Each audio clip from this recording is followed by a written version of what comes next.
Alright guys, welcome to day 1, 2, 3, 4, I think, of my week of Deya, which was wonderfully supported by my Beer Bae Harry from Blue Nose Beer Reviews, whom I purchased these beers off because we can't get we can get Verdant, we can get loads of Verdant, we can get loads of Cloudwater, we can get loads of hyped breweries, but we just can't get Deya. And yes, I am a few drinks in. I've flirted with some wine, I've flirted with some Jack Daniels, and I've flirted with some family friends. So I'm feeling the aftermath, and I'm in work tomorrow, so happy days. But yeah, so I'm going to wind down, chill out, and watch The Apprentice while I drink a beer. So we're going over again, obviously, because this is part of Deya week, to Deya, and we're having a look at the Into the Haze, which is an IPA clocking in at 6.2% ABV. I actually had this at Indie Man in Manchester when I met up with Rob from Hopzine, and it was tasting bloody delicious. So I'm looking forward to giving this a revisit and actually reviewing it, because I think I might have talked about it when I did my Indie Man vlog, but I can't remember. Anyway, and I've got to make this quick because my battery is dying. So, Into the Haze, our IPA. This is a soft, juicy India Pale Ale, totally soaked with beautiful tropical fruit hop aromatics, bright, intense, luscious mouthfeel and texture. Delicious. And yeah, fantastic artwork once again from Thom Trojanowski. Still need to actually research how that name is pronounced, so I do apologise if I have mispronounced it. Anyway, so Into the Haze. Into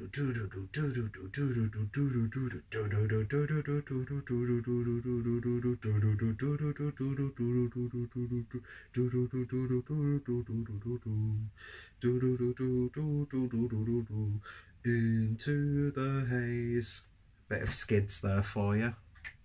Am I witty or what? Anyway, that was fucking awkward. So, let's see what we get with this beer. But, yeah. I can't believe, as scruffy as I am, I was sat around a table with friends of my mother having conversations and not being judged for it. So, take a leaf out of their book, YouTube. But, oh, look at that. How nice does that look? It's creamy. It's got that sort of like lemon curd vibe about it, almost like peaches and cream. Yeah, you're not seeing through that at all. A lovely vibrancy to that beer. And yeah, 2 fingers worth of a white head. So yeah, let's give it a sniff.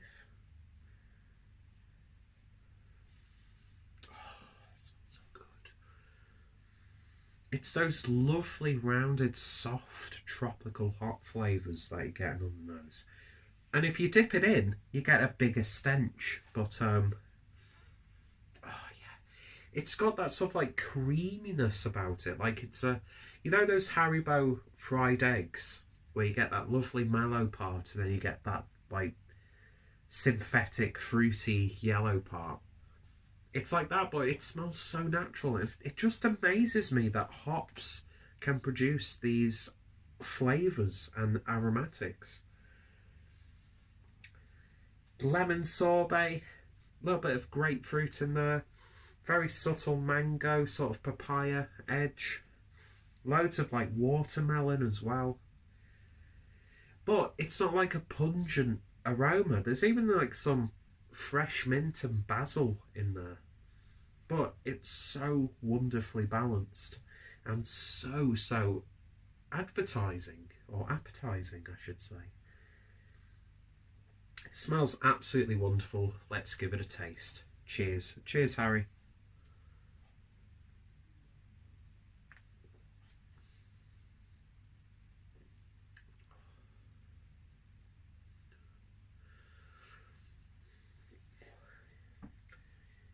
It's not in your face.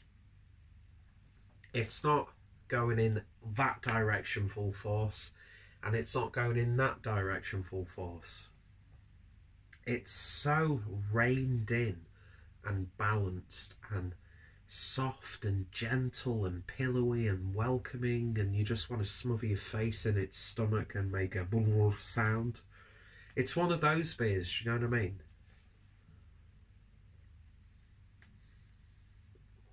Oh, that mouth feels so creamy, it's so gentle, it's bold.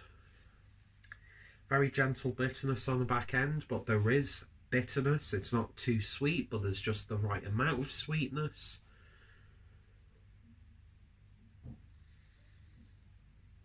Oh, it's tasting so good. It's tasting just as good, if not better, than it was at Indieman. And it was tasting wonderful at Indieman. And 6.2%. You're going to get yourself into absolute mischief with this beer. It's so refreshing with its fruity flavours. And you know what?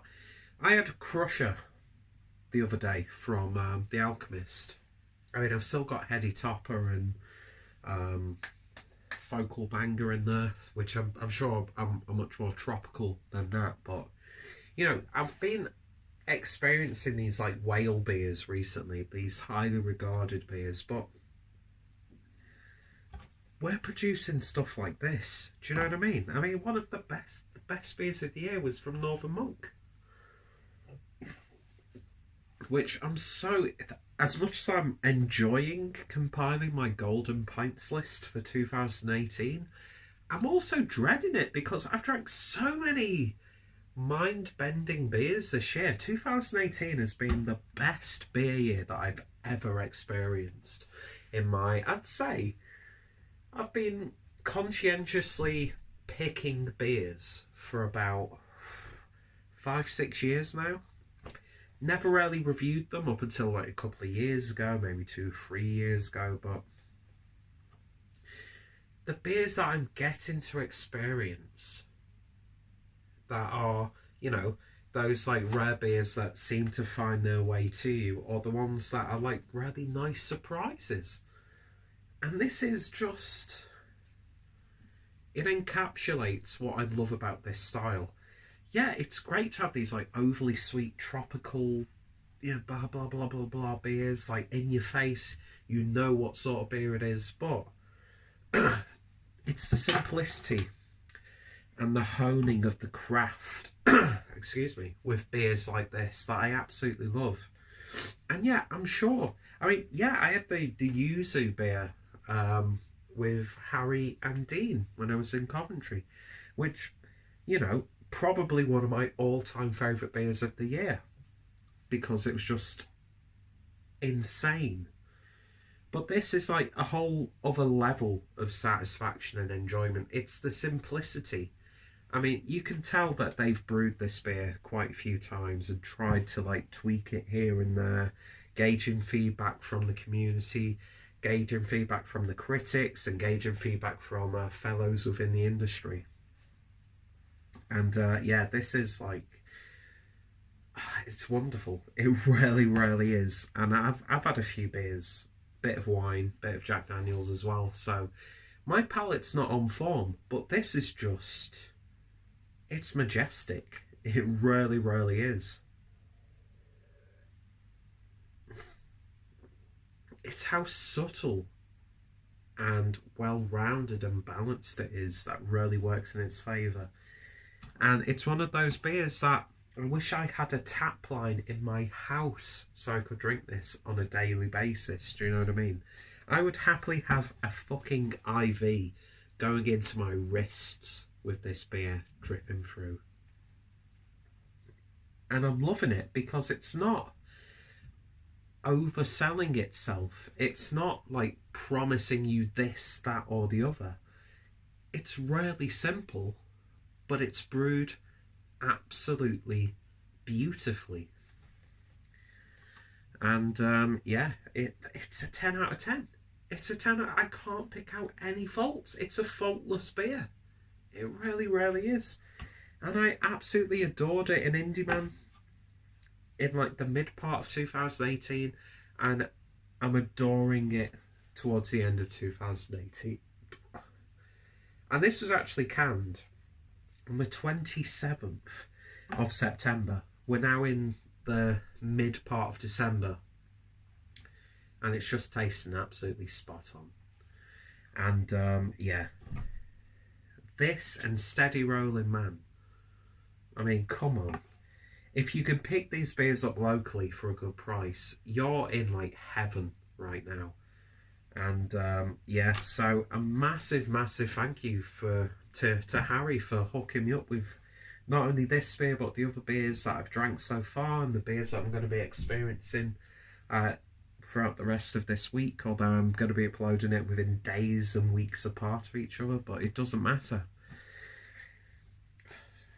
Fantastic stuff. 10 out of 10. If you've not tried it and you can get your hands on it, do so. I know those American breweries are knocking them out, and they've been knocking them out before we were even considering brewing these sorts of beers. But I'm going to go out on a whim. I'm not going to go on a rim. That's a completely different channel that I have. But I'm going to go out on a whim and say that the UK is producing the finest examples of these sorts of beers.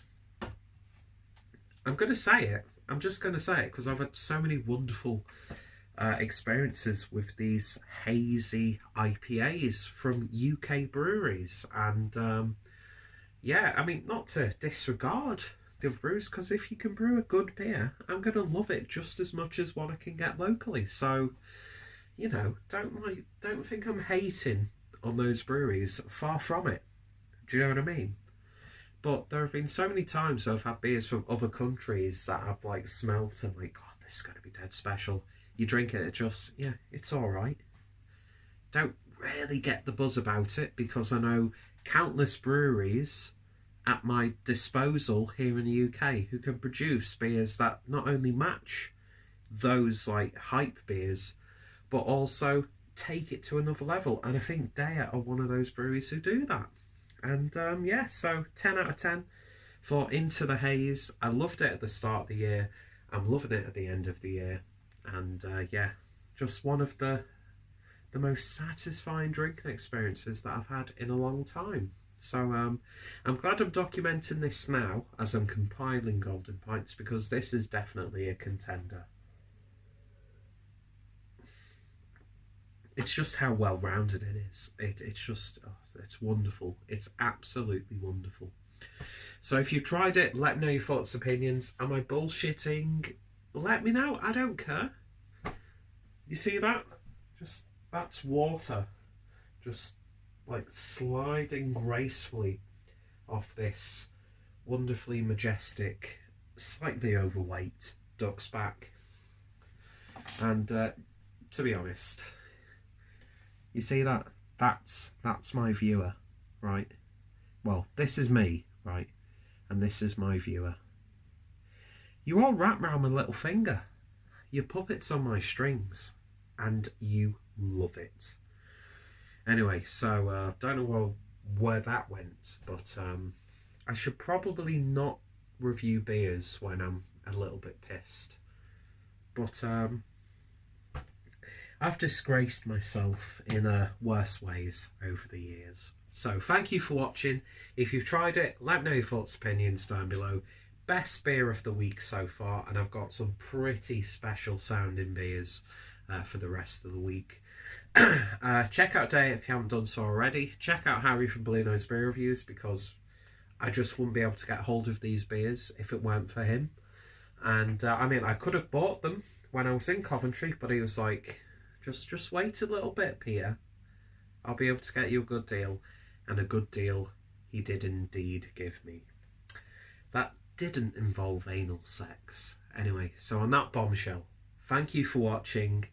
If you tried it, let me know your thoughts, opinions down below. I'm politically incorrect. I don't fucking care. If my channel gets taken down, I've got other email addresses.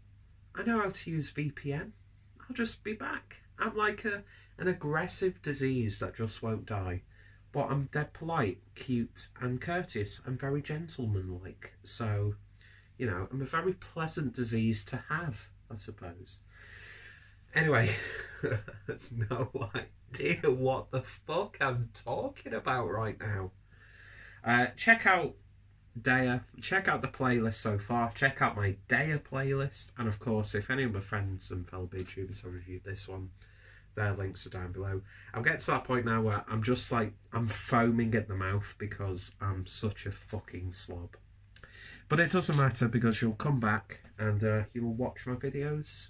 And yeah, so if the wonderful folks at Deya are watching this, I do apologise. I've completely misrepresented your beer. But it is absolutely gorgeous. It really, really is. Cheers for watching. Love you all. And I hope you'll join me tomorrow for another Deya review. See you guys later.